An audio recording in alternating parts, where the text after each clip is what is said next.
Lorsqu'on ne sait pas créer des opportunités, il faut savoir au moins les saisir. Bonsoir à tous, bienvenue sur Télé Africa. Vous regardez votre émission, Le Rendez-vous, et vous faites bien d'être avec nous. On aura pas mal d'invités aujourd'hui et pas mal de sujets à traiter, à discuter avec des personnalités, somme toute importantes. Et on est très heureux de les avoir sur le plateau. Et je m'en vais dire bonsoir à Claude Césaire. Césaire, bonsoir. Bonsoir, Elise Candela. Ça va? Très bien. Très décontracté. C'est le week-end. Oui, c'est le week-end, ça s'annonce bien. Et à ma gauche, j'ai Sarah Hondo. Bonsoir. Bonsoir Elie. Ça va? Je vais très bien et toi? Ça va très bien. J'apprécie bien la joliesse de ton visage et Merci. Claude Césaire ne me dira pas le contraire. Très beau look. Merci. C'est le week-end également. Voilà. D'accord, c'est parfait. Alors, vous avez certainement regardé sur le plateau, il y a des personnes inconnues de vous, mais vous allez devoir les connaître aujourd'hui. Alors, il y a d'abord Edzo Ndemezo, d'accord, pas ou bien. Ghislain. Edzo Ndemezo, Ghislain. Bonsoir. Bonsoir. Vous êtes psychologue de travail. Exactement, je suis psychologue du travail au sein du cabinet Allopsy. D'accord. Et on a également à mon extrême gauche, Monsieur Basile V. Kouna. D'accord. Lui, il est président de la COPAD, voilà, le comité patriote déterminé. On sera avec lui dans un moment, les amis, rassurez-vous. Alors, Claude Césaire, le week-end, comment il s'annonce? Il y a un très grand événement. Oui, il y a un très grand événement ce soir. C'est du côté de Nzanyon Montalier. Avec un gros partenaire, le Zénith d'Elia, qui accompagne ce programme avec Télé Africa. On sera tous, l'émission Le Rendez-vous c'est téléportera du côté du Zénith, c'est situé à Nzanyon Montalier. Et donc, vous verrez, il y a des belles choses ce soir avec Chessie Maouta, Sarah Hondo, la petite Géraldine Bissa et Gaël Nzamba, sans oublier Claude Césaire et Elise Candela, bien entendu. Donc, ce soir à 21 h, au Zénith d'Elia, retrouvez-nous, ce sera très, très, très intéressant. Du reste, on va d'emblée rentrer dans le vif du sujet parce qu'il y a des choses à savoir. Les violences en milieu scolaire, on en parle tout le temps, on ne sait plus comment en sortir. Et heureusement que nous avons un psychologue sur le plateau aujourd'hui pour nous édifier sur la question. Vous luttez donc contre les violences en milieu scolaire et vous êtes là avec nous pour nous en parler. Alors, Monsieur Edzo Ndemezo, alors, les violences en milieu scolaire, comment est-ce qu'on en sort? Justement, c'est le but de notre présence ici aujourd'hui. Vous informer que le cabinet Allopsy, que je représente ce soir, déjà, si vous me le permettez, j'aimerais présenter brièvement le cabinet Allopsy. Allopsy est un cabinet de psychologie qui a pour mission de favoriser le bien-être des personnes et des organisations. Au sein de ce même cabinet, nous avons une cellule caritative donc, qui aide les personnes nécessiteuses. Nous sommes assis sur votre plateau pour vous informer qu'avec le concours de l'ADAP, donc Direction Académie Provinciale, nous organisons une campagne de sensibilisation portée sur les violences en milieu scolaire. Celle-ci est motivée par la recrudescence des actes de violence que nous avons observés sur la toile. Donc, en qualité d'acteurs du bien-être que nous sommes, nous ne pouvons pas être sensibles à cela, d'où cette initiative. D'accord. Et moi, j'ai envie de savoir comment est-ce que vous allez vous déployer sur le terrain de faire cesser ces violences en milieu scolaire. Déjà, l'arme que nous avons, ou du moins ce que les psychologues peuvent avoir face à ce fléau, n'est autre que la sensibilisation. Il s'agit pour nous de vraiment attirer l'attention des jeunes pour faire comprendre qu'effectivement les violences en milieu scolaire sont un fléau que nous devons éradiquer. Et pour ce faire, il s'agit pour nous de mettre en exergue les causes et les conséquences qui peuvent en découler et présenter quelques pistes de résolution. D'accord. Vous, en tant que psychologue, vous, en tant que psychologue, qu'est-ce qui favorise les violences en milieu scolaire? Et d'abord, pourquoi est-ce que le jeune Gabonais aujourd'hui est devenu violent? Ce qui peut favoriser les violences en milieu scolaire, c'est la consommation des stupéfiants. Donc, la consommation des stupéfiants permet, on appelle comment, de faciliter le passage à l'acte chez les jeunes. Et il faut également dire qu'aujourd'hui, la violence semble banalisée. Vraiment, il y a ce caractère, la violence revêt maintenant un caractère banal, ce par les réseaux sociaux, mais également les médias qui semblent, sans le vouloir, mettre en exergue ou du moins répandre ces phénomènes. D'accord. Et Claude César a certainement des questions à vous poser parce que j'en ai encore, parce que vous qui entrez dans la tête des gens pour comprendre comment nous on fonctionne, on aimerait quand même que vous nous apportiez des précisions quant à vraiment la violence des jeunes. Et Claude César. Oui, monsieur Edson Desmaisons-Jocelyn. Edson Desmaisons-Jocelyn. Voilà. En ce moment, on est détendu, on est décontracté, d'accord? Il n'y a pas, on est entre nous. Alors, à l'OPSI, alors je voudrais un peu comprendre comment ça a commencé. Ça part du constat lié, un constat inhérent, j'ai envie de dire, à tout ce qu'on a pu observer depuis déjà la rentrée des classes de cette année 2022-2023. Est-ce que ça part de là déjà? Ou bien c'est une organisation, c'est un cabinet qui existe déjà depuis longtemps, vous avez choisi comme cheval de bataille effectivement de travailler aux violences en milieu scolaire? Bon, l'OPSI existe depuis avril dernier et comme vous le disiez si bien, c'est un cabinet de psychologie. Il a pour mission, ou du moins comme je disais, la mission de l'OPSI est de favoriser le bien-être des personnes et des organisations. Et donc il s'agit pour nous d'aider des personnes à faire face aux situations normales de la vie. D'accord. Bon, mais je vais peut-être le dire autrement. Je voulais savoir en fait, c'est né de quoi? Est-ce que ça part du constat comme je dis, c'est vrai que c'est pour aider les personnes effectivement en milieu surtout scolaire qui traversent peut-être des troubles au niveau de la famille, ou comme vous l'avez souligné tout à l'heure également par rapport à tout ce qui peut consommer des stupéfiants ou bien autres stupéfiants, j'ai envie de dire. Mais, ou bien c'est juste, ça parle de quoi? D'où vient l'idée? Parce qu'en psychologue, bon, c'est vrai. Et on peut mieux faire carrière ailleurs, on peut aller vendre nos services, nos compétences dans d'autres structures, par exemple. Pourquoi vous intéresser justement à cela? Est-ce que c'est parce qu'on a observé dans la société gabonaise, surtout au lycée, que là vous êtes réunis entre amis, entre collègues, et non, il faut qu'on mette quelque chose en place pour pouvoir aider nos petits frères qui sont au lycée? Est-ce que c'est justement à cause de la violence en milieu scolaire seulement, ou il y a d'autres motivations, bien c'est une passion, bien c'est une vision que vous avez eue dès le départ? Déjà, il faut dire que c'est une passion. La psychologie est un métier. Donc, l'OPSI est né de la volonté de vendre ce métier qui est peu connu. Et comme je disais, il s'agit pour nous d'aider des personnes à faire face aux situations normales de la vie. Donc, il ne s'agit pas seulement de traiter des questions de violence en milieu scolaire. D'accord. Ok, je voulais aussi savoir, pour terminer, peut-être donner la parole à Élie. Alors, vous avez ciblé, vous travaillez, vous avez tout à l'heure avec la direction provinciale, la direction académique provinciale. Alors, donc ça sous-entend que vous travaillez avec parce que dans chaque lycée maintenant, il y a ce qu'on appelle le service, je pense, de psychologie. Ouais. Voilà. On les appelle les conseillers d'orientation souvent. Oui, c'est ça. Est-ce que vous travaillez avec eux? Des établissements publics. Les établissements avec lesquels nous sommes rentrés en contact nous ont permis de travailler avec ces derniers. Donc, nous travaillons avec le concours des COP pour cette campagne uniquement. D'accord. J'ai envie de poser une question. Les psychologues qui sont dans ces établissements-là, et même ceux des affaires sociales, ont-ils échoué au point où vous venez en appui pour pouvoir... voilà. Pas nécessairement. Il faut un travail, ils abattent un travail considérable. Nous venons juste en appui afin d'aider ces derniers à... Mais c'est des psychologues au même titre que vous, non? Exactement. Bon, d'accord, un seul doigt, on va dire, ne pas laver la figure, c'est ça? C'est ça. D'accord, alors, parfait. Vous avez cité plusieurs causes. Alors, moi, j'aimerais un peu revenir sur la base. Sarah, tu peux...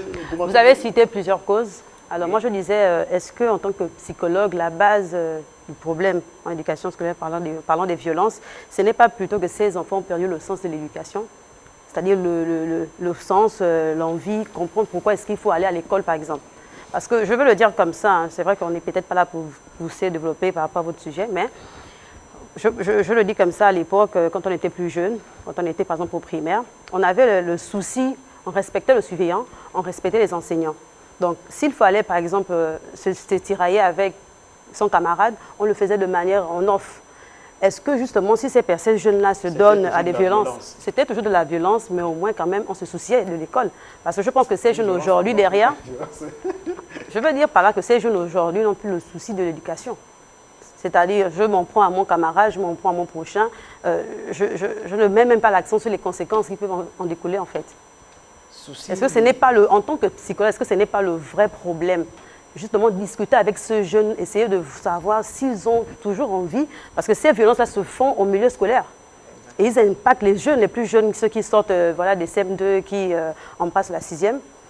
Donc, on veut un peu éviter ces répercussions. Est-ce que ce n'est pas justement le fait que ces jeunes-là ne veulent plus apprendre, mais en tant que parents, on se dit que bon, on envoie l'enfant à l'école parce qu'il faut qu'il apprenne, alors qu'eux-mêmes, au fond, vous êtes un psychologue, je pense que vous entrez, comme Elie disait, dans la tête pour pouvoir essayer de... Comprenez? Votre métier, entrer dans les têtes des gens, aller découvrir ce qui ne fonctionne pas bien. C'est une cause parmi tant d'autres. C'est une cause parmi tant d'autres. Le sens de l'éducation, on a le sentiment que nos petits frères ont perdu le sens de l'éducation, comme vous le dites si bien, mais limiter comme facteur déclencheur ou facilitateur des violences à cela, je ne m'aventurerai pas vraiment dans ça. Donc il faut dire qu'il y a plusieurs causes qui concourent à ce que nous constatons aujourd'hui. D'accord. On va passer donc, on reviendra vers vous plus tard, on va passer cette fois la main à Monsieur Basile Mvenkuna. Vous allez... votre micro, voilà. Bonsoir. Bonsoir. Il faut rapprocher un peu le micro, voilà. Bonsoir. Comment vous allez, monsieur? Je vais très bien. D'accord. Je rappelle que vous êtes le président du COPAD. Oui, oui. Qu'est-ce qu'on doit comprendre par COPAD? Merci. Le collectif des patriotes déterminés, le COPAD, c'est un collectif. D'accord. En réalité, le collectif n'est que la tête, mais tout le corps, c'est l'ensemble du peuple gabonais. L'ensemble du peuple gabonais qui est déterminé à ce que, dorénavant, au Gabon, les prochaines élections, n'est-ce pas, ne se terminent pas par des lendemains tumultueux, comme on l'a toujours connu. Que les prochaines élections au Gabon voient la participation de la majorité du peuple. Sinon, toutes les populations en âge de voter. Mais le peuple gabonais a toujours participé, non? Nous voulons bien que le prochain président du Gabon, n'est-ce pas, bénéficie de la légalité, c'est vrai, mais aussi de la légitimité. D'accord. Donc voilà, pour planter le décor. Donc nous sommes donc un collectif et nous ne sommes pas un parti politique. Nous disons que s'il doit y avoir alternance au Gabon, que cette alternance se fasse sans heurts ni fracas. Car la politique n'est pas un combat d'épée. La politique ne doit pas diviser le peuple. Au contraire, la politique doit fédérer le peuple autour de l'idéal commun qui est le développement de la nation et d'une aspiration commune qui est le bien-être et le bien-vivre de tous les citoyens. Donc il n'y a pas de raison qu'après, les gens se battent. D'accord. Moi, je fais un constat dans ce pays, c'est que personne ne perd une élection présidentielle, notamment, je cite celle-là, personne ne perd l'élection présidentielle. Tous les candidats à l'élection présidentielle ont tous gagné, chacun, on a volé la victoire. D'accord? Je dis ça comme ça. On m'a volé ma victoire. C'est souvent l'expression. Alors, comment aujourd'hui celui qui sera présenté et qui aurait perdu l'élection présidentielle ne se dise pas qu'on lui a, qu'on a volé sa victoire et qu'il reste tranquille sans pourtant voilà, faire en sorte que les gens aillent dans les rues, casser, piller et qu'il y ait des violences? Voilà pourquoi le COPAD privilégie la conscientisation. Notre arme, c'est la conscientisation. Nous disons que l'homme est fait de 4 éléments. Pensée, parole, sentiment, action. Mais ces 4 éléments, feu, air, eau, terre en vous, Dieu au-dedans de vous, sont contrôlés par votre conscience. Mais la conscience est un peu comme le volant d'un véhicule. Les 4 roues iront à gauche si le volant tourne à gauche. Les 4 roues iront à droite si le volant tourne à droite. Si votre conscience, n'est-ce pas, n'est pas au niveau de comprendre que la politique n'est pas un combat d'épée, mais un combat d'idées, et que si l'autre a de meilleures idées que vous, accepter que ces idées, n'est-ce pas, soient mises en œuvre, car les bonnes idées sont au profit et au bénéfice de tout le monde. Je crois qu'en faisant un très bon travail de conscientisation des populations gabonaises, aussi bien du camp de la majorité que du camp de l'opposition, nous obtiendrons, n'est-ce pas, une compréhension qu'au Gabon, si vous me laissez le temps, je vous développerai que les emblèmes de la République, notamment les 2 panthères que vous voyez là, et la femme qui enlève le nourrisson, n'est-ce pas, ne devraient pas prêter aux situations où personne ne reconnaît plus avoir perdu une élection. Voilà. D'accord. C'est vrai, j'essaie de comprendre ce que vous êtes en train de dire. Seulement, ces personnes, ces personnalités politiques, tous ceux qui aspirent à devenir président de la République, et parfois ils ont des discours un peu violents, d'accord? Et les gens qui les suivent sont parfois obligés d'être violents vu que c'est le discours donné. Comment, parce que je pense que ce n'est même pas le peuple dont il faut attirer l'attention pour être conscient, c'est plutôt les hommes politiques. Comment attirer l'attention des hommes politiques d'avoir un discours raisonnable vis-à-vis des électeurs? Je vais vous dire quelque chose. C'est peut-être une révélation que je vais vous faire. Je vous dis, celui qui au Gabon prend la violence, il ne comprend rien, n'est-ce pas, au symbolisme ésotérique des codes de la relique Gabon. Ce n'est pas nous qui avons fondé le Gabon. Le Gabon nous l'a légué. Mais quand on vous lègue quelque chose, quand on nous laisse une relique, mais la relique a des lois, la relique a des codes. Mais si vous violez systématiquement ces lois et ces codes, mais attendez-vous à ce que cette relique ne vous rende pas service du tout.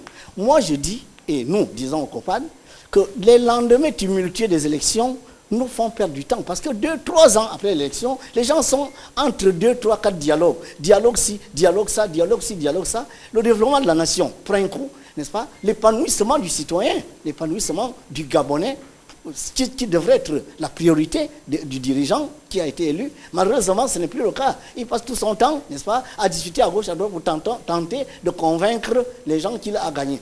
Nous disons que ça, c'est une façon de retarder le développement de notre pays.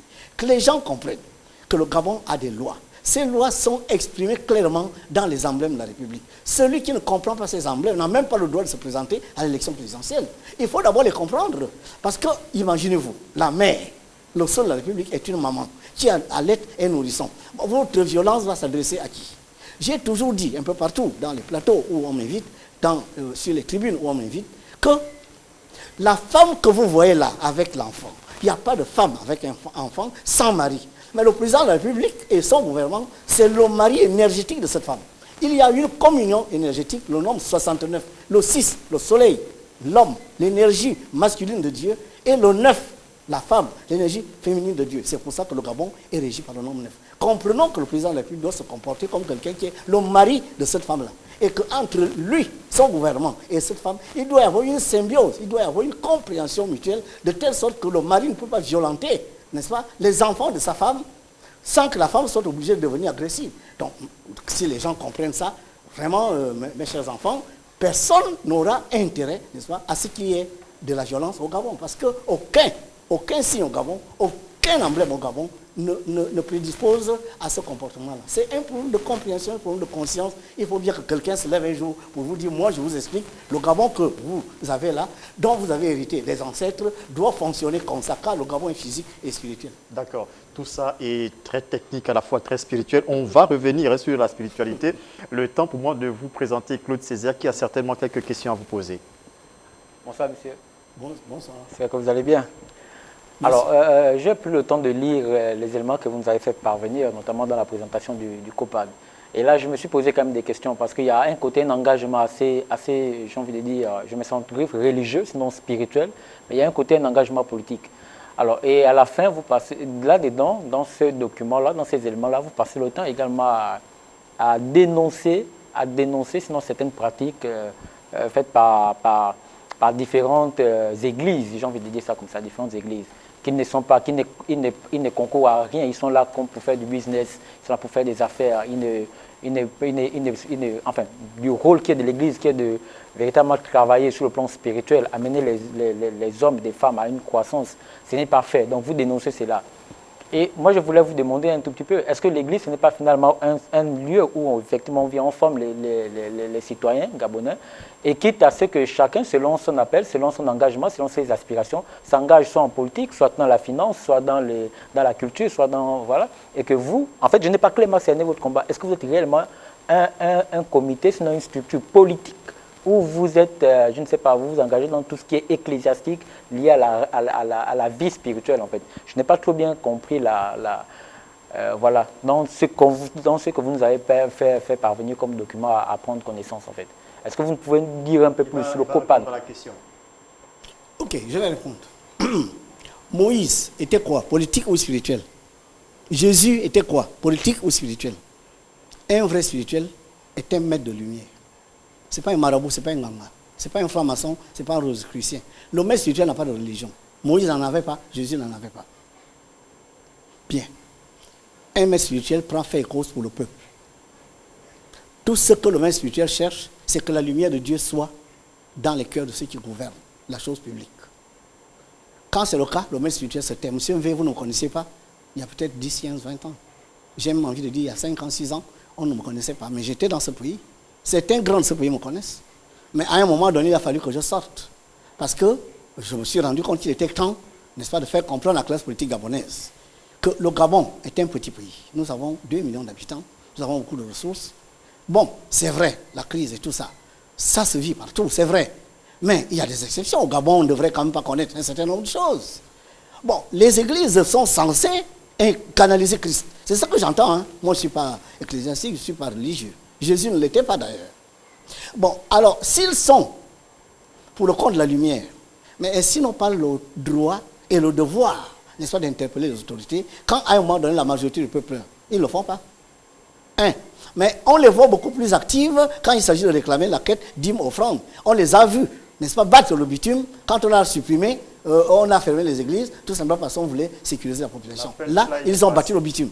Là, ils ont réclamé l'ouverture des lieux de culte, pas parce que c'était pour aller prier Dieu, mais c'était tout simplement parce que l'ensemble de ces gens-là mouraient déjà de faim. Et ça, c'est pas moi qui vous l'apprends. Donc, moi, je ne suis pas religieux, je ne suis pas religieux, je suis quelqu'un qui a reçu mission de Dieu de faire en sorte que, au Gabon, la politique se fasse avec amour, avec décence. Dans vos propos, M. V, dans vos propos, il y a un peu trop de... je perçois un tout petit peu de frustration vis-à-vis de... que ce soit de l'Église, que ce soit également des autorités en place.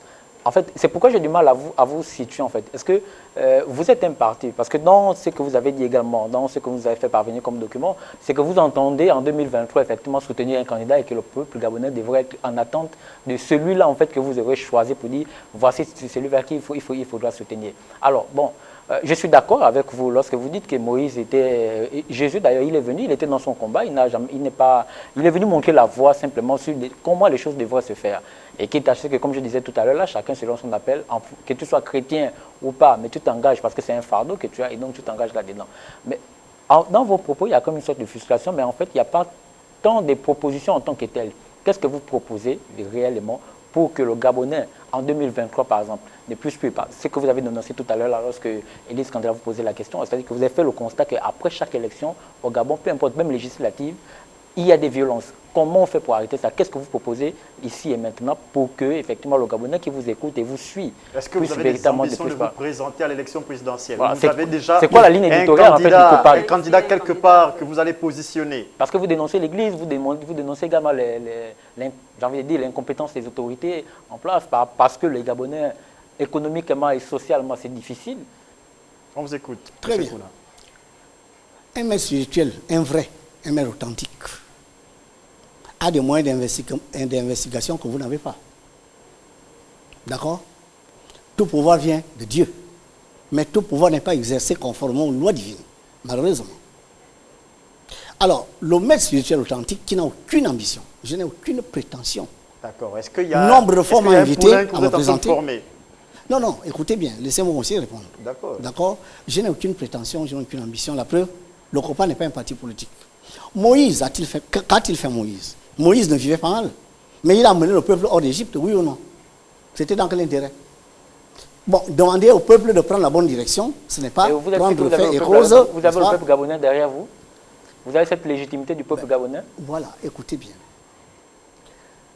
Quand vous avez la bonne voie, vous la montrez à quelqu'un. Dieu lui-même au ciel a laissé le libre arbitre à l'homme. Ce n'est pas le maître Basile Mvenkona qui va venir enlever ce libre arbitre aux Gabonais.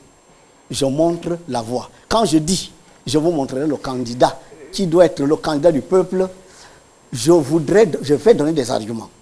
Les arguments de quelqu'un qui est capable de comprendre un certain nombre de choses, à commencer par les lois spirituelles qui ont fondé cette nation, dont on gère le corps et on ignore le fonctionnement de l'âme et de l'esprit. Le Gabon est un être territorial. Je vous dis que le Gabon vit. Parce qu'un mort ne donne pas la vie. Si le Gabon était mort, le Gabon était un objet, nous, on ne vivrait pas.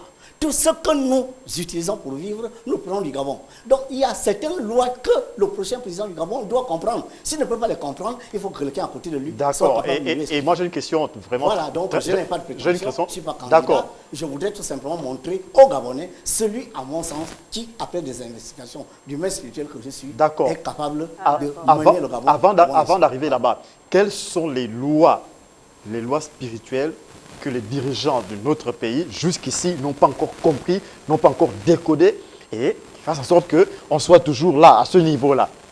Qu'est-ce qu'on doit savoir concrètement? Parce que les codes, allons un peu directement. Voilà. Allons me dire ce que moi je dois faire, ce que je dois savoir. Parce qu'il a la prétention de... C'est très bien, j'espère que vous me laissez le temps de développer. Non, vous avez 5 doigts.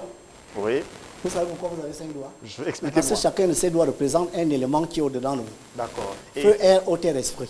D'accord? Très bien. Or, ces éléments nous viennent de qui? Nous viennent des cieux.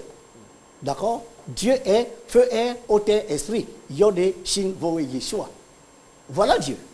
Le connaître et que quelqu'un d'autre l'ignore, ça ce n'est pas mon problème. Mais moi, donc, vous êtes en train de dire que ceux qui dirigent le pays ignorent Dieu. Non, laissez passer. Mais attendez, à ce moment-là, laissez-moi dire. Je vous ai demandé, est-ce que la question que vous me posez, vous allez me laisser développer? Je vous ai posé la question, vous avez 5 doigts. Je suis en train de développer, que vous m'arrêtez. Allez-y. Alors, vous avez en vous la pensée, vous pensez. Oui. La parole, vous parlez. Le sentiment, vous le sentez. Oui. L'action, vous avez un corps physique. C'est clair. Mais vous avez aussi votre conscience. Ça fait les 5 doigts. Mais le problème, c'est que ces 5 doigts, n'est-ce pas, représentent les 5 éléments au-dedans de vous. Mais les 5 éléments au-dedans de vous doivent être irradiés, n'est-ce pas, inhibés par les éléments qui viennent du haut. Feu, air, terre, esprit viennent du haut pour venir inhiber Dieu. Ce qui est en haut est comme ce qui est en bas. Nous sommes le microcosme, à l'image du macrocosme. Le Gabon est pareil. Le Gabon, justement, nous savons que cette énergie, Dieu est énergie, il est passé dans un trône, comme on l'enseigne par-ci par-là. Cette énergie a besoin de 5 véhicules. Le premier véhicule, c'est le sang, c'est le peuple. Le deuxième véhicule, c'est l'odeur, c'est l'air. Le troisième véhicule, n'est-ce pas, c'est la couleur, l'eau. Et le quatrième véhicule, c'est la terre. La terre, c'est-à-dire... Levez un peu le micro, voilà. S'il vous plaît. Très bien. Donc le quatrième véhicule, je disais donc que c'est la terre. Bon, l'image. Maintenant, ces 4 véhicules ont besoin d'un véhicule qui vient tout diriger. La fonction de Dieu, l'Esprit Saint, le nombre.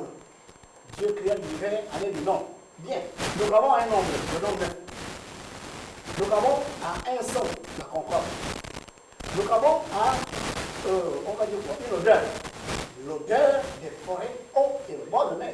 Quand vous êtes au bord de mer, vous ne pouvez pas, même si vous fermez les yeux, vous saurez que vous êtes au bord de mer. Quand vous êtes en pleine forêt au Gabon, vous avez des odeurs. Il y a des odeurs, des eaux, des forêts, du fond de mer. Le Gabon a une image. Éloignez le micro de votre poitrine, s'il vous plaît, légèrement. Voilà, c'est parfait. Le Gabon a une image. L'image, c'est, quand vous regardez la forme du Gabon, ce n'est pas un manteau. Nous, qui nous projetons dans le plan spirituel, le Gabon est une femme assise, les jambes croisées, tenant une nourrisson. Regardez bien la forme.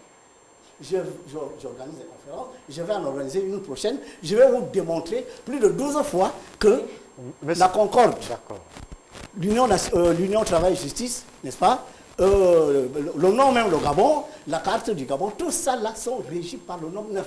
Donc, ces codes-là, si quelqu'un sait les utiliser, il réussit sa gouvernance au Gabon. Vous savez vous les utiliser, non? Mais moi, je sais les utiliser. Mais pourquoi diable, monsieur Nkuna, pourquoi j'ai l'impression que tous les hommes de ce pays sont hautement spirituels, mais n'arrivent vraiment pas à se déployer? On est toujours là, vous venez nous dire toutes ces choses-là quand on vous écoute au quartier, on dit ouais, le gars là, franchement, il connaît, mais vraiment, et après, il n'y a rien derrière. Mais quand je dis vraiment rien, mais il n'y a rien.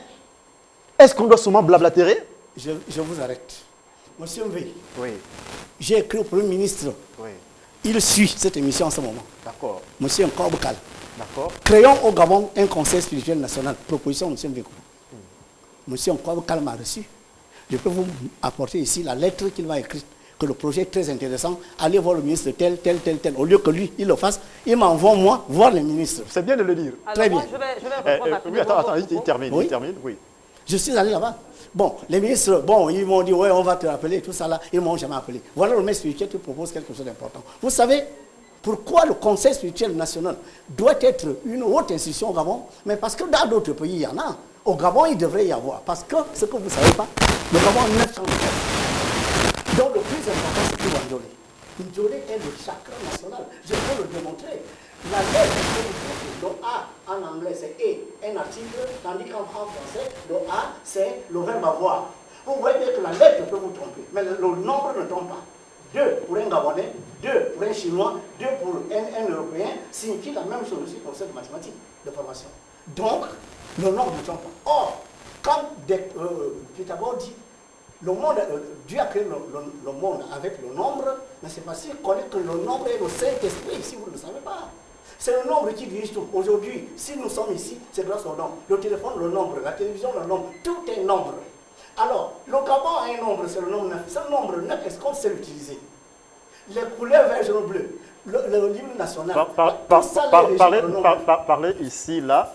Dites-leur comment utiliser le nombre 9 pour qu'on s'en sorte. Je vous dis que j'ai proposé la création. Non, dites directement, là ils vont comprendre. Tout le monde va comprendre. Moi je vais comprendre. Non, dites comment gérer le nombre 9 en question. Même moi ça va me servir. Oui, mais le problème c'est que vous parlez que du nombre 9. Mais je vous dis qu'il y a des mystères dans ce pays que le prochain président du Gabon doit maîtriser. Sinon, nous reviendrons sur la même situation. D'accord. Alors, si lui-même ne comprend pas ça, mais qu'il mette à côté de lui quelqu'un qui peut lui expliquer. Sarah va à quoi ça sert de conseiller? Alors, voilà. Moi, je vais répondre rapidement à vos propos. Vous avez dit ceci. Nous avons pour mot d'ordre élection 2023, abstention 0, corruption 0, violence 0, envoûtement des populations 0. Pourquoi vous parlez de l'envoûtement? Sachant bien que chaque population, en fait, je vais dire que chaque citoyen se lève le matin pour aller voter. Pourquoi vous pensez que la population est envoûtée? Autrement dit, qui envoûte qui? Je vais vous poser une question. Vous avez entendu parler de la sorcellerie, ce n'est pas de la bouche du maître que vous entendez le mot sorcellerie. Caméra. Vous avez entendu parler de ça? Il faut... Le mot envoûtement également, ce n'est pas moi qui l'ai mis dans le dictionnaire. Mais il se trouve que moi je sais ce que c'est. Je vous ai dit, un maître spirituel a des moyens d'investigation que le profane n'a pas. Je ne suis pas un profane, je suis un initié. Si je dis les gens sont envoûtés, je le sais. Je le sais. Mais les vérités mystiques ne sont pas forcément démontrables aux profanes. Voilà, nous sommes dans un... Vous savez, en mathématiques, il y a l'ensemble Q, l'ensemble E et l'ensemble C, QRC. Il y a 3 types de réalités. Dans tout ce que vous faites, il y a 3 types de réalités. Si vous ne comprenez qu'un seul niveau de réalité, le rationnel, le nombre Q, l'ensemble Q, ben vous allez rester physique. Monsieur, à quoi ça vous sert de connaître toutes ces choses-là si la population n'en bénéficie pas? Il y a l'irrationnel aussi.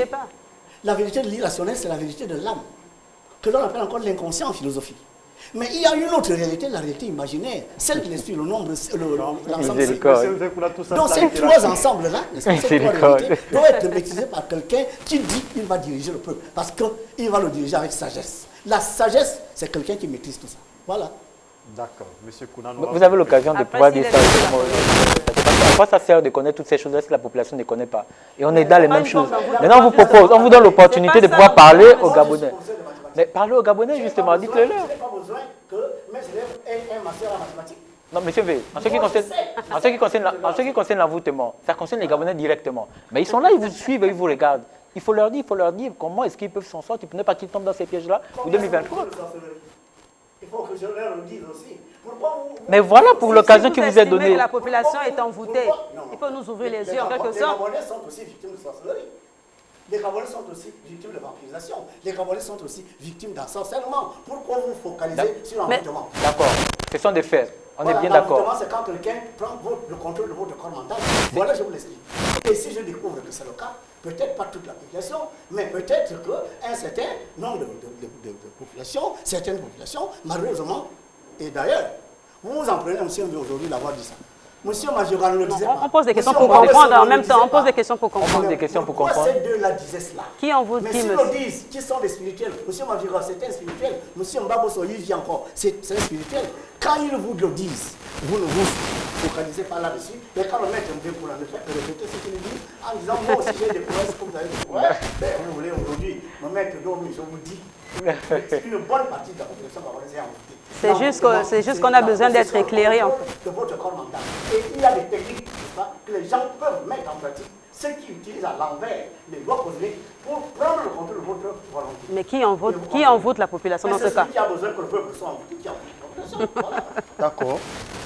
D'accord, mais vraiment, moi, j'aurais aimé qu'on explique aux gens le chiffre 9, comment l'utiliser, et pour arriver... Non, mais j'ai posé la question depuis, vous n'avez pas donné de réponse, parce que, oui, il vous reste 1 minute 30 pour conclure, et puis... Oui, bien, voilà. Vous avez entendu parler de la numérologie. Mais la numérologie n'est pas inventée par la numérologie est la science des premiers marches. Allez regarder l'explication.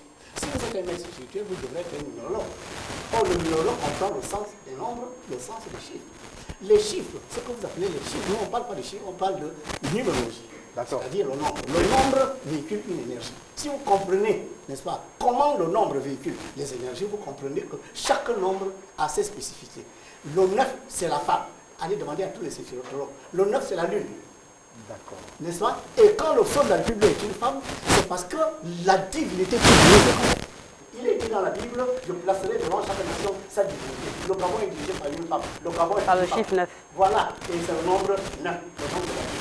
D'accord. Si je dis ça, je peux m'arrêter ici, parce que je n'ai pas assez de temps pour développer ça. D'accord, merci Monsieur Kouna. J'aurais simplement retenu que vous avez agi comme Kokebe Kale avait agi. Il vous a envoyé vers l'autre ministre. Vous également, vous m'avez envoyé ailleurs, aller découvrir le chiffre 9. Merci sinon d'être passé sur le plateau de l'émission Le Rendez-vous. Merci également à Monsieur Edzo Ndemezo, juste d'être passé sur le plateau pour la campagne contre les violences en milieu scolaire. D'accord, et voilà. Pardon? Il faut dire que la campagne de sensibilisation débutera du 6 et le 7, excusez-moi, le 7, et prendra fin le 22 novembre. D'accord, c'est parfait. Ça sera où? Dans une dizaine d'établissements scolaires.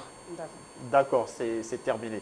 D'accord, merci. Et c'est terminé pour cet entretien, chers téléspectateurs. L'émission se poursuit juste après cette pause. C'est bien. Garcin. Test.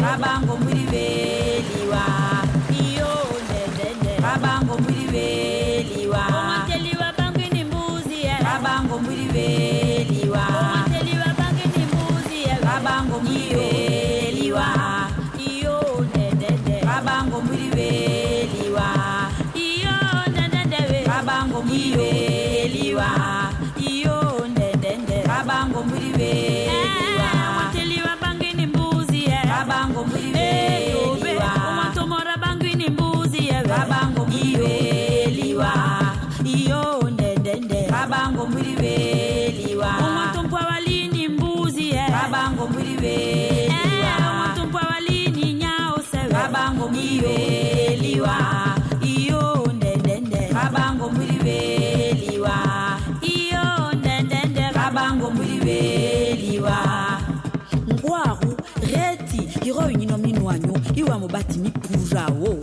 Omwanteliwe kotodoko Ede milonga Nodoko Ede milonga Nodoko Ede milonga Nodoko Ede milonga Nodoko Ede milonga Nodoko Ede milonga Nodoko Ede milonga Nodoko Ede milonga Nodoko Ede milonga Nodoko Ede milonga Nodoko Ede milonga Nodoko Ede milonga Nodoko Ede milonga Nodoko Ede milonga Nodoko Ede milonga Nodoko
De retour sur le plateau de l'émission Le Rendez-vous et cette fois avec notre pasteur bien-aimé, le pasteur Jonas Oubian, qui croit qu'il est mal aimé. Pasteur, désolé, mais vraiment désolé de vous prendre vraiment que maintenant. Bonsoir d'abord. Bonsoir, bonsoir Eli. Voilà, que la paix du Seigneur, notre Seigneur Jésus-Christ soit avec vous. Toujours. D'accord. Elle est même ici sur ce plateau. Voilà, vraiment recevez toutes les bénédictions du Christ. Tu me flattes. Non, mais vraiment c'est sincère. Ouais, mais c'est bien. Voilà, alors c'est vraiment pour bien faire rentrer le pasteur et j'adore sa tenue ce soir. Et on a également Garcin Lagassant. On va lui accorder quelques minutes parce qu'il est nominé au prix RFI Découverte, c'est ça? Le prix Découverte RFI. D'accord. Alors Garcin, c'est sur quel son déjà? Le titre, on a pas mal. Ouais, c'est ma dernière tuerie qui a tué un peu partout. D'accord, et c'est vrai que Claudicia l'a passé en boucle voilà, pendant au moins 3 semaines dans son émission. Il a boosté ça sérieusement et par ma grande surprise, ça m'a plu de savoir que j'étais nominé parmi les 10 finalistes au prix RFI Découverte. D'accord. On va aller dans le vif du sujet. Comment est-ce qu'on fait pour voter Garcin? Ben, pour voter Garcin Lagassant, vous venez sur ma page Garcin Lagassant ou bien vous allez sur le prix Découverte RFI, vous allez voir le lien. Vous cliquez sur le lien, que ce soit sur ma page ou sur la plateforme RFI. Dès que vous avez cliqué, vous allez arriver à un endroit où il y a 10 photos. Les 10 photos des 10 candidats finalistes. Vous cliquez sur ma photo, Garcin Lagassant. Et dès que vous avez cliqué dessus, on va vous demander certaines informations que vous allez remplir, c'est-à-dire le nom, le prénom, la boîte mail. Ensuite, vous cliquez sur « J'accepte » et vous cliquez aussi là où c'est écrit « Je ne suis pas un robot ». Ensuite, vous validez le vote. Et dès que vous avez reçu le message en vert qui dit « Votre vote a été comptabilisé », c'est que vous avez voté. D'accord, il peut voter autant de fois qu'il veut ou bien c'est juste une fois? Si tu as dit boîte mail, tu peux voter 10 fois. D'accord, et allez de même déjà faire ça. Voilà. Voilà, vous allez revoir cette émission en rediffusion pour bien comprendre les explications de Garcin. Maintenant, nous revenons avec le pasteur Jonas, l'homme de tous les temps, de tous les siècles. C'est lui qui combat toutes les maladies et qui trouve la solution à ceux qui sont souffrants. Ce n'est pas moi, c'est Dieu. Je ne suis qu'un instrument. D'accord, ok. Pasteur, aujourd'hui, on a un grand thème. D'accord? D'accord. Et il faut leur donner le thème là tout de suite avant que moi je ne décortique le thème. Parce qu'aujourd'hui, c'est moi qui décortique le thème. Alors, ce soir, nous parlons du pouvoir de prospérer. Comment prospérer? Pourquoi nous devons prospérer? Pourquoi il est important de prospérer? Et dans 3 Jean, chapitre 1er, verset 2, la Bible nous dit bien-aimé, je souhaite que tu prospères à tout égard et sois en bonne santé, comme prospère l'état de ton âme. Ça veut dire qu'en tant qu'enfant de Dieu, nous devons prospérer en tout. La santé, physiquement, spirituellement, matériellement, nous devons prospérer. Et je suis ce soir ici pour dire aux chrétiens que nous devons prospérer. Aujourd'hui, quand nous faisons le constat, nous constatons que les chrétiens sont derniers en tout. Mais ce n'est pas normal puisque nous servons notre Dieu qui nous dit nous sommes la tête et non la queue. Mais pourquoi aujourd'hui nos chrétiens n'arrivent pas à s'imposer? dans la société. Il n'arrive pas à être la tête. Il n'arrive pas à être la tête. Il est un peu la queue. Pas tout à fait, bien le tronc. Ah, je ne sais pas, mais le constat fait, c'est que la vie des enfants de Dieu ne prospère pas.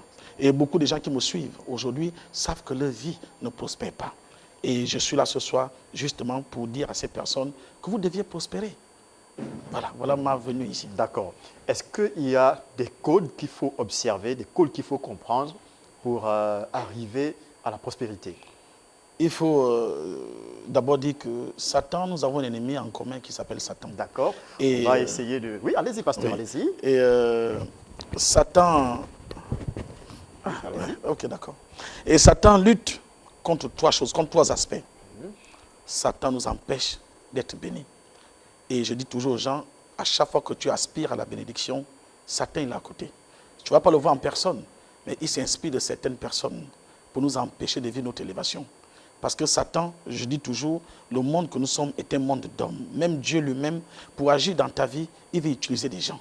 Et Satan, pour amener le blocage encore ou t'empêcher de rentrer dans ta destinée, il va utiliser certaines personnes qui vont apporter un frein à ton développement, à ta bénédiction. Et nous, en tant qu'enfants de Dieu, nous devons savoir que l'objectif principal de l'ennemi, c'est nous combattre, nous empêcher de prospérer, nous garder dans la pauvreté, nous garder dans le célibat, nous garder dans le manque. Et une fois tu es assujetti, tout de suite tu deviens esclave de Satan et tu peux succomber à toute proposition. Donc je suis là pour dire aux gens qui nous suivent, aux chrétiens, que vous deviez prospérer.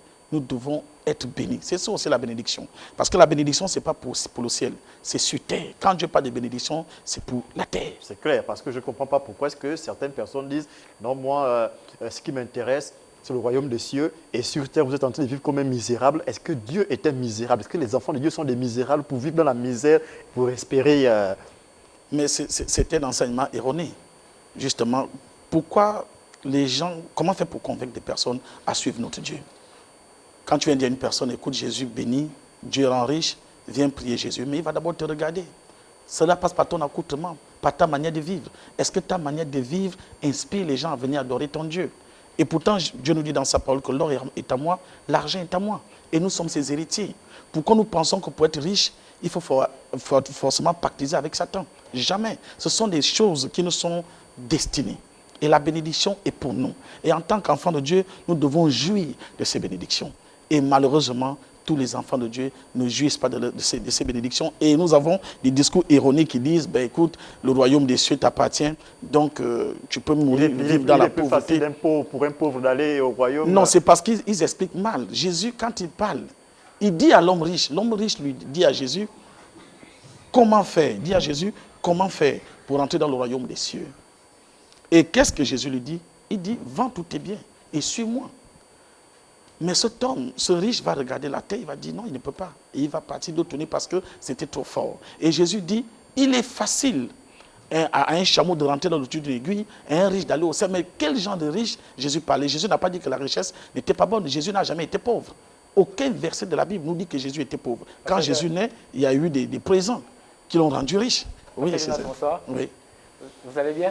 Je vais bien. Ah, ok, alors je suis d'accord avec vous par rapport au constat que oui, beaucoup de chrétiens, tous ceux qui ont accepté Jésus comme Seigneur et Sauveur, ne mènent pas la vie qu'ils devraient normalement mener. Enfin, ne vivent pas la vie qu'ils devraient. Voilà, mais tout de suite en fait accuser, bon peut-être pas accuser, dire que c'est la faute peut-être des églises ou des pasteurs. Est-ce que la responsabilité n'est pas d'abord personnelle également? Parce que la bénédiction elle est spirituelle, c'est un fait, c'est accompli, c'est là. Mais maintenant pour pouvoir activer cela, est-ce qu'il n'y a pas un travail de... Parce que le passage que vous avez cité, qu'est-ce qu'il dit? Il dit, bien aimé, je souhaite que tu prospères comme prospère l'état de ton âme d'abord. Donc, quand ton âme, si ton âme n'est pas restaurée, mais tout est bloqué autour en fait. Ça ne peut pas, il n'y a pas cette bénédiction qui va s'activer.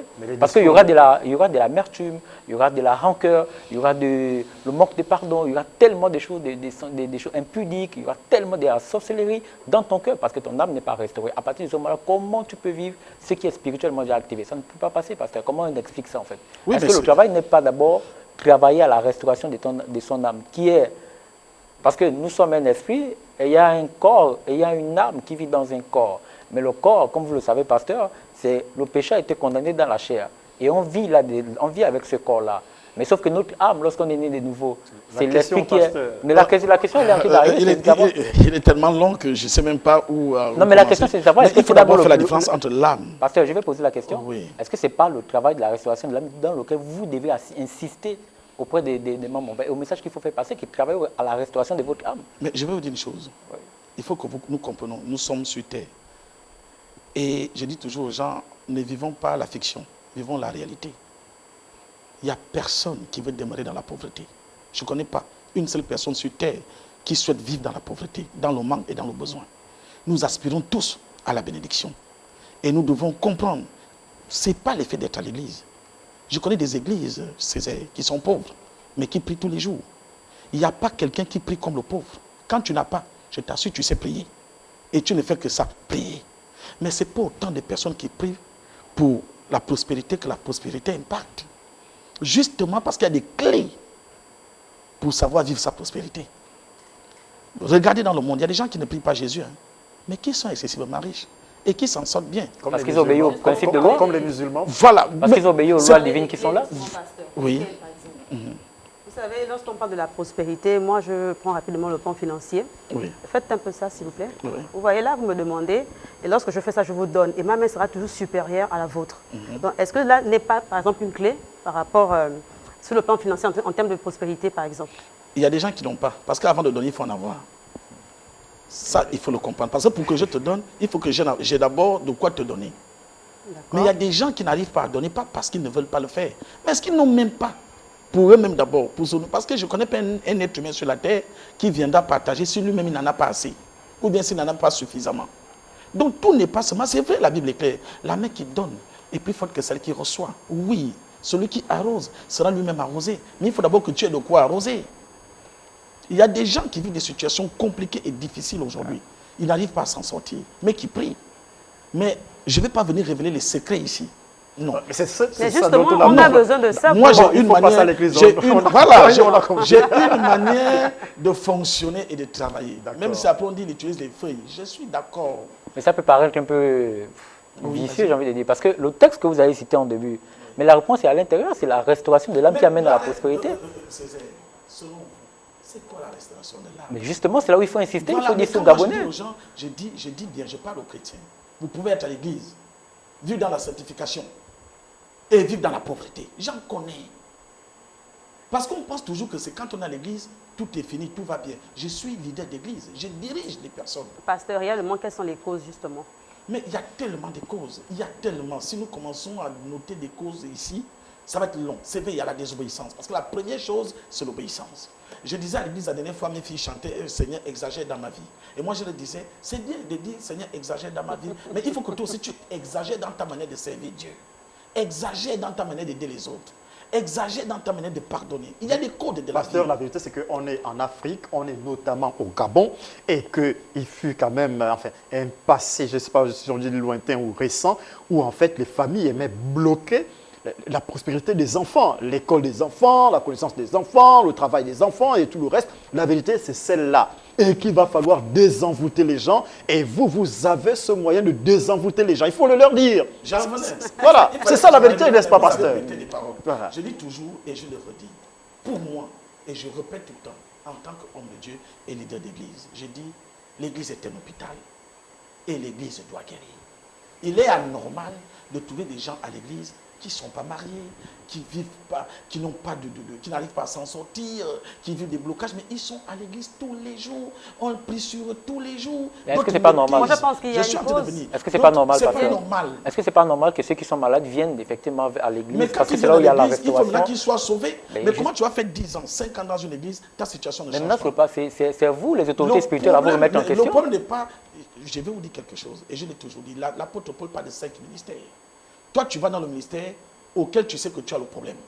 Je vais parler dans un ministère si je sais que ce ministère, cette église, ne peut pas répondre à mes attentes. Voilà pourquoi justement il y a 5 ministères. Il y en a qui ont la guérison, il y en a qui ont la prophétie, il y en a qui ont l'enseignement, il y en a qui ont le ministère évangélique. Mais moi j'ai des problèmes spirituels, je suis envoûté. Je rentre dans un ministère évangélique, on va m'évangéliser. Pendant que moi je suis envoûté, tu es sûr que sa situation va changer? mais parce que tu es mal orienté.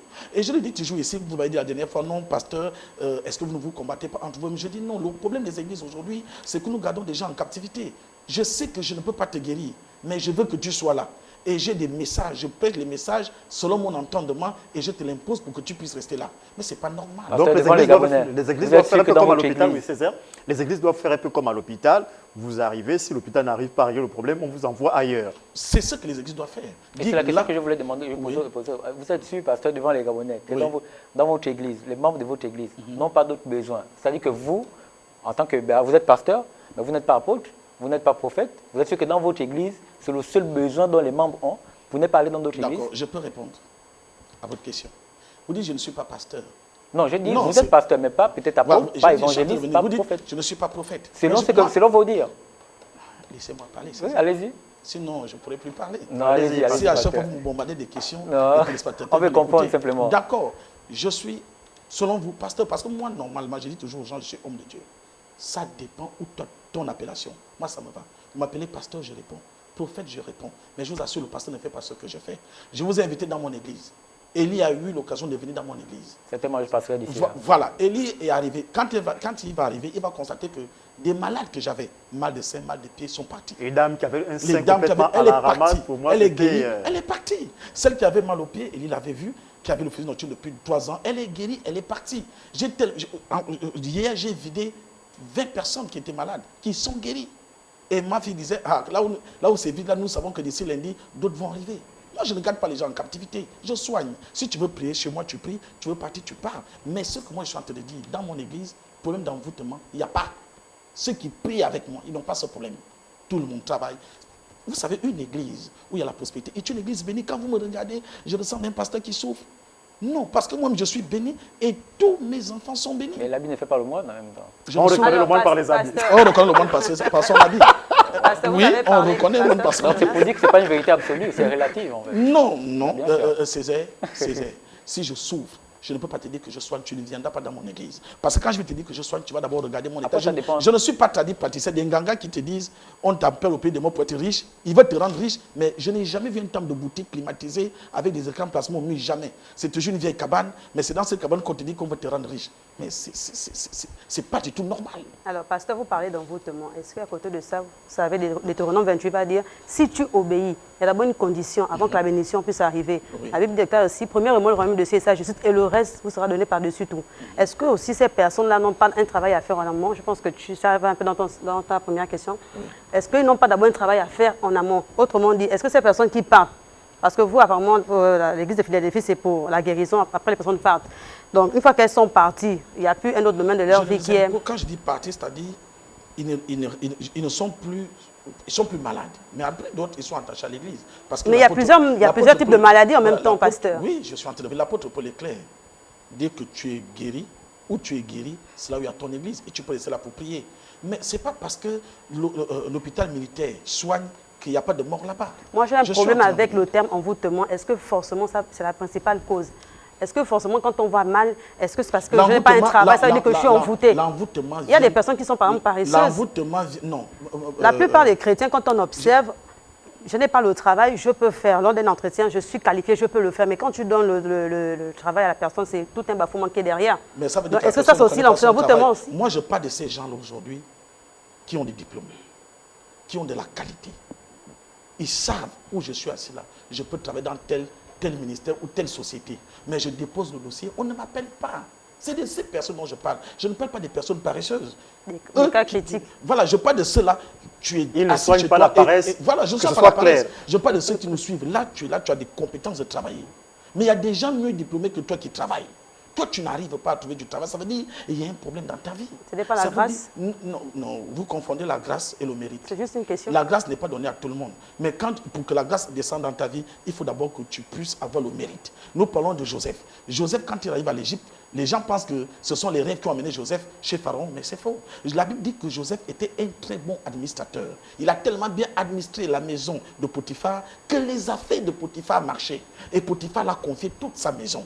Quand il arrive en prison, c'est le même mérite et c'est ce qui va l'amener devant Pharaon et il va devenir gouverneur d'Égypte. Donc il y a des gens qui ont de la qualité, mais qui n'arrivent pas à travailler. Là, c'est de ces personnes dont je parle qui ont des envoûtements. Mais l'envoûtement ne vient pas forcément de ta désobéissance à toi. Nous payons les péchés des pères qui se transmettent aux fils de la 4e à la 6e génération. Tu peux être là, tu n'as rien fait de mal, mais je l'ai toujours dit ici sur ce plateau, tu es dans une famille où il y a des réclamations, où il y a des complications qui vont t'impacter et t'empêcher d'éclore. Ça ne veut pas dire que c'est forcément cet envoûtement vient forcément de toi, mais je veux que vous sachiez que derrière chaque envoûtement, il y a une désobéissance. Mais nos parents, nos aïeux n'étaient pas des saints, ne connaissaient pas notre Jésus. Ils avaient des reliques qui leur donnaient un certain pouvoir, une certaine richesse. Et nous, nous sommes assujettis à ce monde spirituel. Vous pouvez crier Jésus dans l'église et être assujettis. Parce que justement, il faut... Voilà pourquoi j'ai toujours dit que l'apôtre Paul a parlé de 5 ministères. Pourquoi Jésus a mis les 5 ministères? Va dans un ministère de guérison. Il y a le don de guérison et le ministère de guérison. Il y a le don prophétique et le ministère prophétique. Il peut m'arriver de faire des prophéties. Mais ce n'est pas mon domaine. Pasteur, est-ce que vous croyez que dans la présence de Dieu, peu importe qui est à la tête d'une église, que ce soit un prophète, un pasteur, un apôtre, peu importe parmi les 5 ministères, est-ce que vous croyez que dans la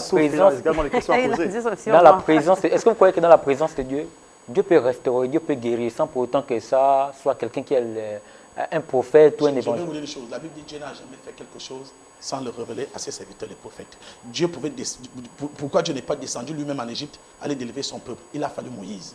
À chaque fois que Dieu avait un plan... Est-ce que vous faites pas un peu de la confusion? Laissez-moi terminer. À chaque fois que Dieu avait un plan avec sa tribu, avec son peuple, il y avait toujours un homme qu'il utilisait. Après Moïse, c'était Josué. Au temps d'Ézéchiel, c'était Ézéchiel. Au temps de Jérémie, c'était Jérémie. Au temps de Jésus, c'était Jésus. Et après l'apôtre Paul, les disciples ont continué. Le monde que nous sommes est un monde d'hommes. Dieu, pour agir dans ta vie, il a besoin d'utiliser un homme. Je suis d'accord. Donc, il y a des exemples également, pasteur, dans la Bible, en fait, où juste la présence de l'homme de Dieu, mais ça, des gens trouvaient la guérison. Mais la présence, vous avez bien la présence de l'homme de Dieu. Justement, c'est pourquoi je suis en train de dire, est-ce qu'il faut nécessairement être dans un ministère où, par exemple, j'ai besoin de guérison? Est-ce qu'il faut aller nécessairement chez celui qui guérit? Je peux être dans la présence d'un évangéliste. Mais tu es malade. À cause de sa présence. C'est l'homme de Dieu ou pas? C'est un homme de Dieu, mais il y a des choses qu'il ne pourra pas faire. Il y a la présence de Dieu qui transforme, qui peut guérir. Il faut le comprendre. Écoute, nous sommes comme des docteurs. Il ne faut pas raisonner avec Dieu. Dieu est bien ordonné. Nous sommes comme des médecins.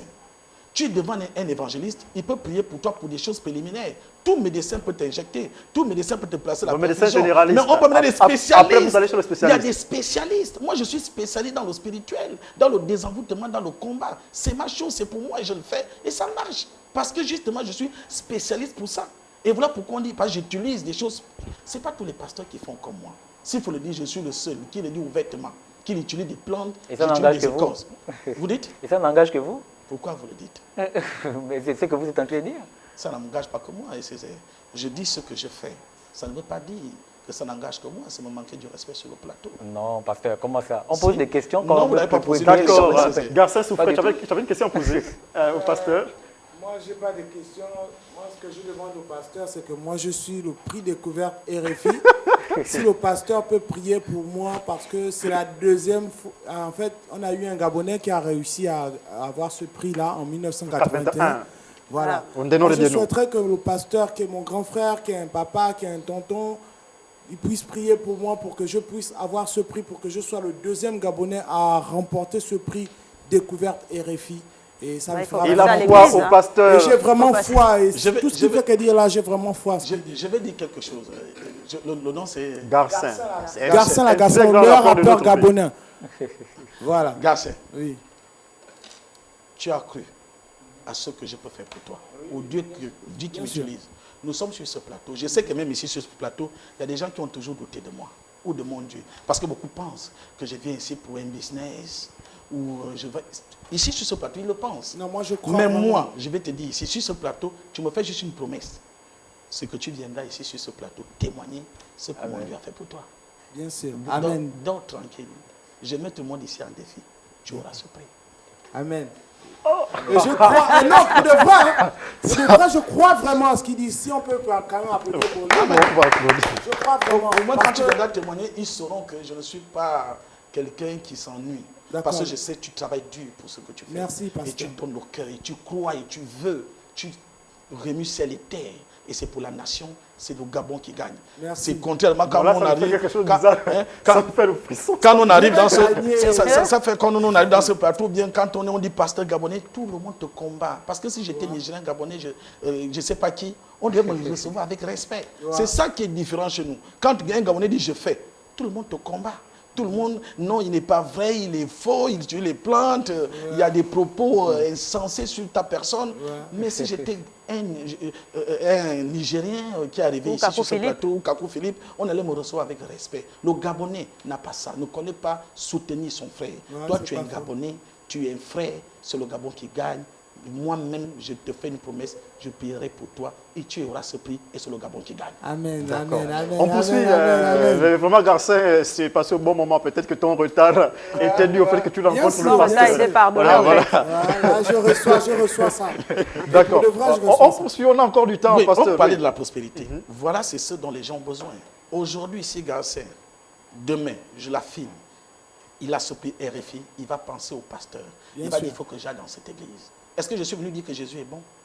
Est-ce que je suis venu dire qu'il faut que tu te baptises? Je l'ai fait une prophétie. Si ça marche, lui-même va dire, je me baptise. Et c'est ça mon ministère. Vous savez, l'évangélisation ne doit pas se reposer sur dire à l'église, Dieu va faire ça pour toi. Jésus lui-même guérissait. Les gens suivaient Jésus pourquoi? À cause des miracles. C'est à cause de ça que les gens suivaient Jésus. Mais des pasteurs d'aujourd'hui, des églises d'aujourd'hui, si tu ne peux pas faire un miracle, tout le monde peut prêcher. Élie, il y a des écoles bibliques. Moi, j'ai une licence en théologie. Oui, et j'ai un doctorat en théologie. Récemment, peut-être je vais inviter Télé Africa, d'ici le mois prochain, on viendra nous remettre nos licences en théologie dans mon école.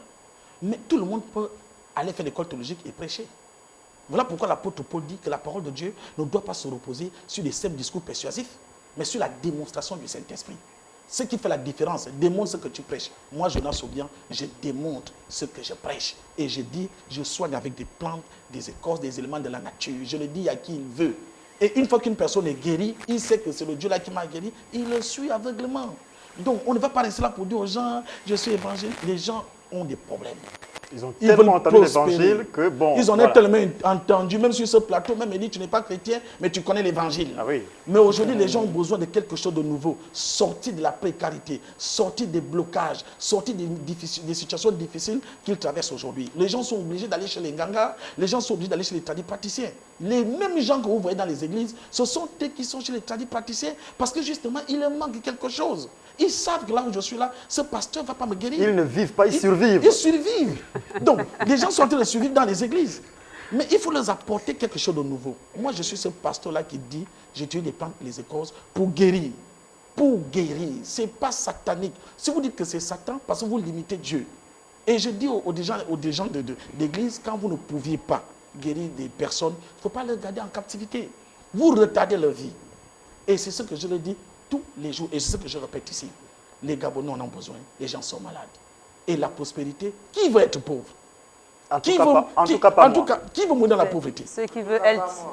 Alors, est-ce que vous savez qu'il y a des forces obscures forcément qui nous bloquent, qui nous limitent? Soit dans une église, si tu fais, je le dis toujours, même à l'église, je le répète, si tu fais 6 mois dans une église, tu ne vois pas de signe, sors. Il ne faut pas rester là, Jésus matin, Jésus le soir, tu manges quoi? Ta vie va où? Sors de l'église. On ne suit pas des gens aveuglement. Reste où tu sais que là où je suis là, dans cette église, je trouve mon compte. Ça marche pour moi, tu restes là. Mais où tu ne trouves pas ton compte, sors de l'église. Nous ne sommes pas des comédiens. Aujourd'hui, les gens nous prennent pour des comédiens. Parce que justement, on crie Jésus tous les jours. Nous sommes dans le manquement. Rien ne suit. Ça ne va pas. Et les gens sont fatigués des mêmes paroles. Il faut se baptiser. Il faut vivre dans la sanctification. Je connais des gens qui vivent dans la sanctification et je dis toujours aux gens, la prière ne fait pas tout. Il y a des gens qui ne vivent pas dans la sanctification qui sont bénis. Hein. Attention. Il y a des gens qui ne vont pas à l'église tous les jours qui sont bénis. 90% même des chrétiens. Non, quand ils voient des gens comme ça, ils disent que non, c'est le diable. Il fait diable? Il fait des choses bizarres. La Bible dit que Dieu fait grâce à qui il veut. Quel diable? Non, mais ils ont obéi au principe, simplement. Oui. Ils ont sorti la présence et ils ont obéi au principe. Et c'est ce qu'on n'arrive pas à enseigner aux chrétiens. Obéir au principe, c'est pas seulement venir à l'église tous les dimanches, tous les mercredis, ouvrir ta Bible et faire des prières pendant 4 heures de temps, manifester le Saint-Esprit. C'est pas ça. Il y a plus que ça. Le monde est spirituel. Satan est spirituel. L'apôtre Paul dit aux hommes de Corinthe, revêtez-vous de toute arme spirituelle. Car l'ennemi que vous combattez n'est pas fait de chair ni de sang, mais c'est spirituellement qu'il attaque. Si aujourd'hui tu fais le bilan de ta vie et tu vois que ta vie est limitée, sache que tu as un combat spirituel, le spirituel est sur toi. Et il faut avoir des armes appropriées à la guerre que tu mènes. D'accord. Et vraiment, ce soir, c'est fort édifiant. Hein. Je vois Césaire complètement abasourdi. Non, je dis ça, je dis rien. Non, je te taquine. Oui, pasteur, c'est réel. Je ne pense pas qu'il y ait des gens, enfin, qui nous regardent en ce moment, qui aient envie d'être pauvres. Il n'y a pas. Ça, c'est sûr. Et vous avez expliqué un certain nombre de choses qui démontrent que vous n'êtes pas forcément à l'origine du problème qui est le vôtre. Et il va falloir donc vous lever, arriver jusqu'à l'église Philadelphie, cogner cette porte, cette église, ouvrir et certainement trouver la solution. Tu vas trouver la solution. Je dis toujours, je mets les gens en défi. Si tu doutes, viens. Si tu doutes, tu viens. Il y a des gens qui sont arrivés. Je suis passé à la une, j'étais encore lundi. Il y a des gens là-bas qui me suivent, qui sont arrivés et qui ont vu. Moi, je ne suis pas dans les à peu près. C'est parce que, comme la Bible dit, un prophète n'est pas prophète chez soi. Je ne suis pas là parce que je mets des fins, que je cherche l'argent. Je gagne bien ma vie. Vous êtes arrivés chez moi. Vous voyez des gens que je gagne bien ma vie. Ce n'est pas ça dont j'ai besoin. J'ai un don. Et ce don-là, je veux le mettre pour les autres. Il faut parler dans cette caméra-là, il faut le leur dire, pasteur. Ah oui, et j'ai déjà répété et je répète, la prospérité est primordiale. Il ne faut pas écouter des enseignements qu'on vous dit, cherchez d'abord le royaume des cieux. Tu as faim, tu ne peux pas payer ta maison, tu ne peux pas envoyer tes enfants à l'école. Toi, tu vas prier. Même pour prier, il faut que tu sois dans des conditions qui te permettent de prier. Ton enfant n'a pas mangé depuis le matin. Et puis toi, tu vas aller prier. Tu es sûr. Cherchez d'abord le royaume des cieux. Cherchez Dieu. Et Dieu, lui, nous dit, si tu obéis à mes commandements, je te bénirai. La moitié des grands hommes que nous voyons dans la Bible aujourd'hui étaient des hommes bénis. Abraham, Moïse, Jacob, Isaac étaient bénis. Dieu est béni. Mais il y a des conditions pour que tu sois béni. Appelle au numéro qui s'affiche en bas de l'écran, 062 83 83 40. Et passe à Philadelphie. Tu vas témoigner la gloire de Dieu. Il faut situer Philadelphie. Hein? Oui, nous sommes à Québéville, à la clinique Saint-Palmier. En tout cas, en appelant sur ce numéro, mon secrétariat va répondre. Et puis, ils vont vous indiquer où nous sommes. Et tu vas vivre la gloire de Dieu. Arrêtez d'écouter les enseignements. On vous dit, cherchez d'abord le royaume des cieux pendant que tu misères. Tu as besoin de prospérer. Et tu dois prospérer comme prospère l'état de ton âme. Ton âme prospère déjà. Il faut que tu prospères en toutes choses, physiquement, spirituellement et matériellement. D'accord. Merci, pasteur, d'être passé. C'était fort édifiant. Je crois qu'ils ont compris le message. Et il y avait un nombre incalculable d'appels. Désolé, aujourd'hui, on ne pouvait pas vous prendre au téléphone. La prochaine fois, le prochain vendredi, vous aurez toutes vos questions à poser au pasteur Jonas Garcin-Lagassan. Était sur le plateau de l'émission Le Rendez-vous. Il va falloir évidemment regarder cette émission demain pour que vous puissiez savoir comment est-ce qu'on vote. Je ne sais pas si on a 30 secondes rapidement et essaie d'expliquer ça rapidement. Bon, voilà, je disais, je suis Garcin-Lagassan, le meilleur rappeur gabonais. Si tu goûtes, c'est que Boupenza était hors jeu. Voilà, donc je suis nominé au prix de découverte RFI. Je suis parmi les 10 finalistes. Je représente le Gabon, il n'y a pas 2 personnes. Je suis le seul artiste qui représente le Gabon. Donc j'ai les couleurs du Gabon sur moi. J'ai tout un pays sur mes épaules. Comment on vote? Comment on vote? Donc pour voter, c'est simple. Vous cliquez sur le lien, vous allez sur ma page. Vous cliquez sur le lien ou bien vous allez sur le prix de découverte RFI, la plateforme. Vous cliquez sur le lien. Vous allez voir 10 artistes. 10 artistes, vous cliquez sur mon image, Garcin-Lagassan. Dès que vous avez cliqué dessus, c'est écrit je choisis. Ensuite, vous descendez, on va vous demander vos informations. Vous mettez votre nom, votre prénom, votre boîte mail. Il y a une cage où vous cliquez où c'est écrit j'accepte, vous acceptez. Vous cliquez aussi là où c'est écrit je ne suis pas un robot. Ensuite, vous validez le vote. Et voilà, votre vote est validé. Et vous aurez voté pour le Gabon. D'accord. Merci Garcin, merci pasteur, merci Césaire, merci tout le monde. On se retrouve lundi pour le prochain numéro. Bonsoir chez vous.